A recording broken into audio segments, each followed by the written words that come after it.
I prefer vinyl just because I like the crackle,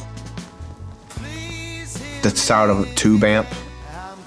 I painted my first record cover this last year, and I basically did it for free just because he's my friend, and I was so excited to do a record cover. This whole thing of being an artist is a strange thing. It never turns off, so everything I see, colors, light, mood, temperature, I'm an observer and I'm recording things. I think the beautiful thing about being an artist is that interest. Every single thing I look at, I want to understand how it works. I keep a lot of sketchbooks. This is a piranha sketch. I love fish. I would love to do a whole book of just fish. This is a crow. I used this in a Black Keys painting I did for Rolling Stone. This is really, really fun to paint and to draw. It's a little bit disturbing, but it's also something that interests me. I started off as a cartoonist, maybe 10 or so. I started drawing people obsessively. And I was exaggerating and having fun, and I didn't know what I was doing. I thought I invented it. Then my dad bought me a book called Caricature by this artist, Len Redman. And I was like, damn, this is like an art form.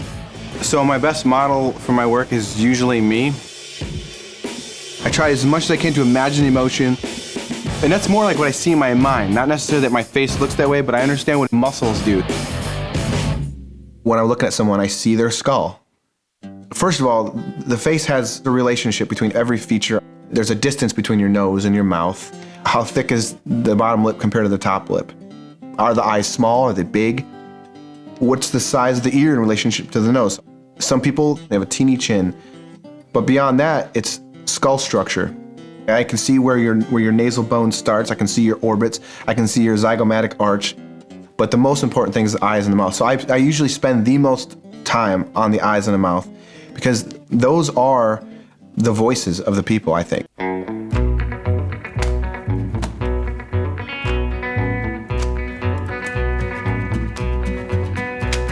I was asked by Time magazine to do a cover for them. That was always a dream of mine, to do a cover for Time magazine. So they asked me to paint Edward Snowden. I was not that familiar with him. A lot of times I'll watch YouTube videos of people I have to draw or paint. If I don't have that, I'll ask for videos sometimes because I like to see how people move, how they talk, the feeling, the shape of their mouth when they talk.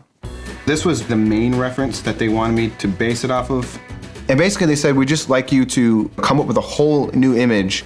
Right away I thought, make him look like the spy. So I used myself as a reference.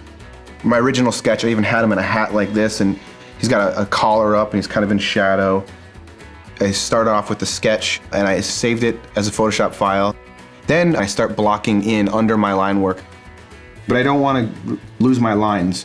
So the lines are still here for a guide. The line work is basically just a map to wherever you're traveling. And then the next phase would be me starting to paint on top of everything. I just painted my first cover for Time magazine. I was so excited. And then I get a call when I'm in Vegas saying, would you be interested in doing another cover for us? They wanted me to paint the Pope. They announced on the Today Show that the Pope was Person of the Year, and I found out that I just painted the Person of the Year cover. For me as an illustrator, and that to me is like winning an Academy Award. The sketch is not super complicated. I mean, it's pretty much just capturing basic proportion. The New Yorker piece is not a caricature, but I would say that there is some element of caricature in that, and that's because what I try to do is I try to enhance the character that I'm seeing. I think, wow, she's got a beautiful smile. But how can I accentuate that? So even in portrait work, I'll just slightly adjust things and draw the lips and the mouth how I want to do it, because I think aesthetically it's going to look better. I'm purposely letting this yellow pop through because that's going to give it that oil painting feel. If you look closely, these trees are literally just some really rough marks. I mean, it's not that tight. It's kind of like a plein air painting back here. Very, very, I mean, you can count these brush strokes basically. But then when we zoom back out, the trees become real trees. I will never let go of the traditional mediums, ever. The fact that I do both traditional and digital is why my work has the look that it does. I can go into my Photoshop and I adjust my brushes, and I actually set some of my settings in Photoshop where it's not easier.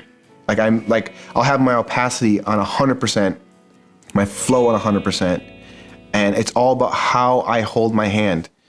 I've been accused. It's a very lonely job, being in a studio all day drawing and painting. Sometimes I just gotta get out. So I'll take my work to a cafe. I like the sounds.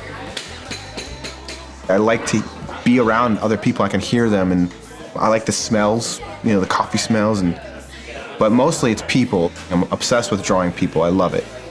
Expression, characters, hairstyles, clothing, the way people walk, the way they sit. How do you capture the truth in someone's face? It has to do with their character, the feeling, their essence.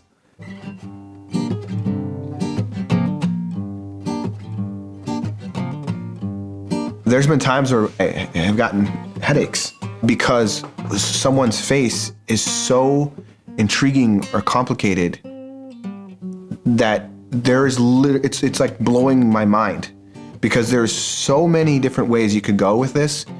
That person is real. You can't believe it.